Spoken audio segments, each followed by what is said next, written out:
Pencarian korban dan pesawat Lion Air JT610 hari ini terus berlanjut. Komite Nasional Keselamatan Transportasi turut serta dalam tim gabungan dan mendirikan KNKT Command Center. Lalu apa evaluasi KNKT hingga saat ini? Kita membahasnya bersama dengan Wakil Ketua KNKT Haryo Satmiko. Selamat sore Pak Haryo. Selamat sore, Assalamualaikum. Waalaikumsalam warahmatullahi wabarakatuh. Pak Haryo, sejauh ini sudah hari kedua, semua tim telah bekerja 24 jam penuh, berarti hampir 48 jam. Apa hasil temuan dan evaluasi dari KNKT? Pada prinsipnya, sekarang kami tetap melaksanakan pelaksanaan pekerjaan, khususnya dalam pelaksanaan investigasi. Jadi persiapan sudah, sekarang pada kurun waktu untuk pelaksanaan kegiatan. Jadi pada hari ini, rekan-rekan kami masih tetap ada di lokasi, itu menggunakan kapal Baruna Jaya 1, miliknya daripada BPPT. Di sana ada sekitar dari tim kami, investigator ada 8 orang. Jadi bekerja 24 jam untuk mencari di mana lokasi daripada pesawat itu berada. Termasuk pencarian yang paling utama bagi kami adalah mencari yang namanya black box. Karena di sanalah segala data dan fakta yang bisa kami sebagai alat untuk klarifikasi dan juga data yang bisa dipertanggungjawabkan di sana. Dari hasil sampai saat ini kita melakukan wawancara, apakah sudah ada titik terang soal lokasi black box itu? Jadi gini, jadi area sudah kami tetapkan. Kami juga untuk menetapkan area ini dapat data dari Airnav dan juga ada beberapa data yang kami kombinasikan. Itu area yang kami plotting sekitar 5 km dan mulai dari pagi. Jadi memang pekerjaan ini juga spesifik. Jadi teman-teman kami datang malam hari ke sana, jadi mulai dari pagi sampai dengan saat ini masih tetap menyisir dari area yang 5 km tahap pertama ini. Tapi belum ditemukan apa yang menjadi harapan kami pada hari kedua ini. Pak Haryo, ada tim Metro TV yang juga ikut melakukan peliputan secara eksklusif ketika tim melakukan penyelaman dengan metode circle. Seperti apa metode circle itu dan kondisi di bawah laut itu kan penuh dengan sedimen. Perlu juga diketahui oleh pemirsa tidak se-clear yang dibayangkan.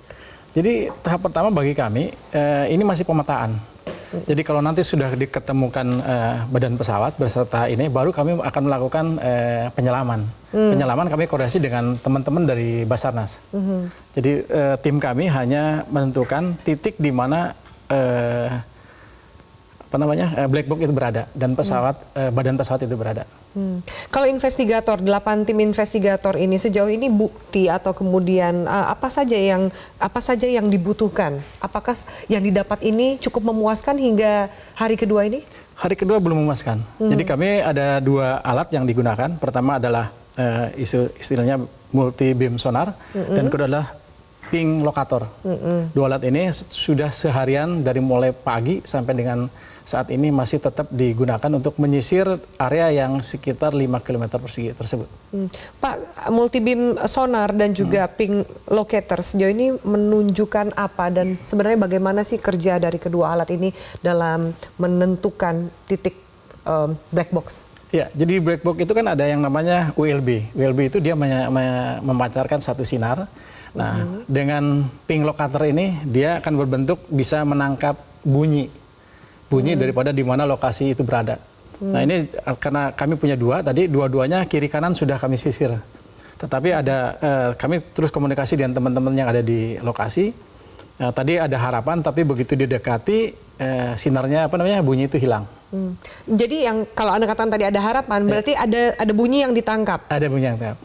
Dan itu terindikasi bunyi daripada black box gitu. Bunyi itu tidak bisa didengar oleh telinga biasa? Tidak bisa, harus dengan alat. Jadi alatnya ping locator itu dimasukin ke dalam air, baru di atas didengarkan bunyi. Jadi nyambung ke permukaan, bukan orang yang menyelam. Bukan ke bawah. Jadi kami semuanya posisi ada di RIB. Jadi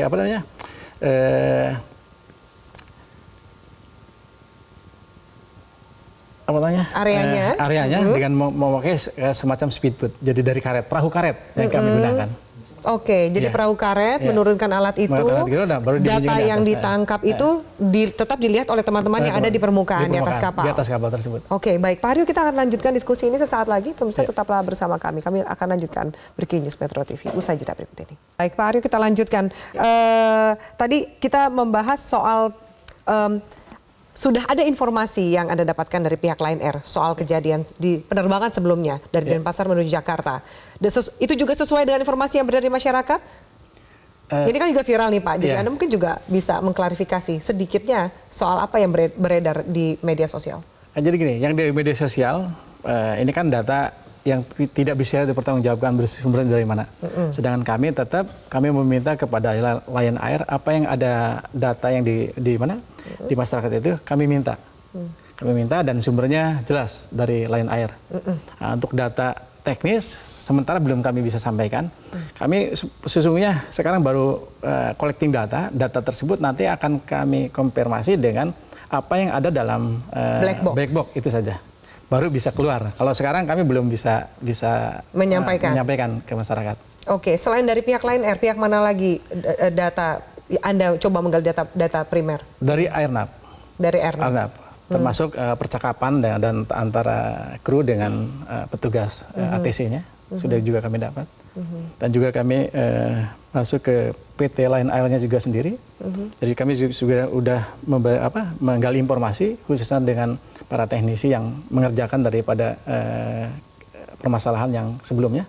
Dan juga kami sudah memfotokopi atau mendapatkan data-data apa yang menjadi catatan pada saat terjadi permasalahan. Sejauh ini berarti kalau dari 100% data yang dibutuhkan oleh KNKT untuk melakukan investigasi lebih jauh, itu berapa persen Pak? Sambil menunggu black box ditemukan?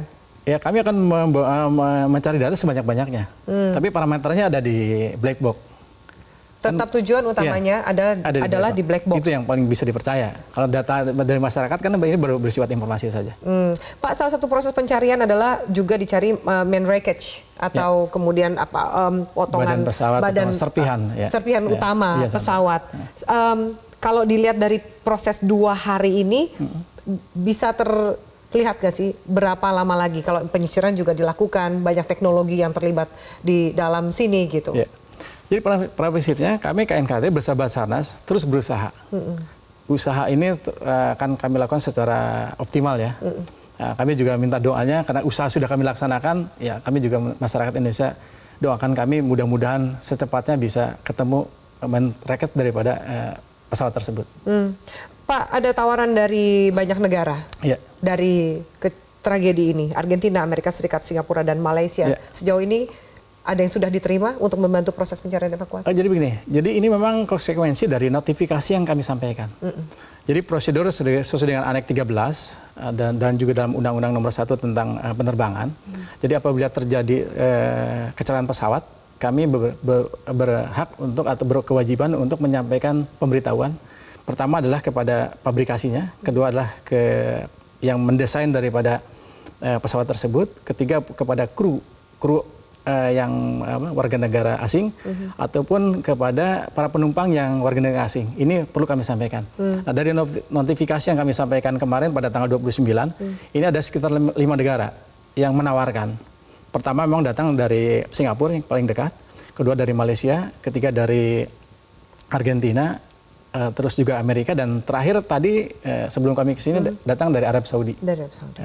Nah, proses ini yang dari Singapura alatnya sudah kami gunakan, tetapi orangnya belum. Karena apa? Ini ada prosedur, biarpun gimana, karena ini adalah antar negara, kami juga tetap ada administrasi yang harus kami lakukan diproses di Kementerian Luar Negeri.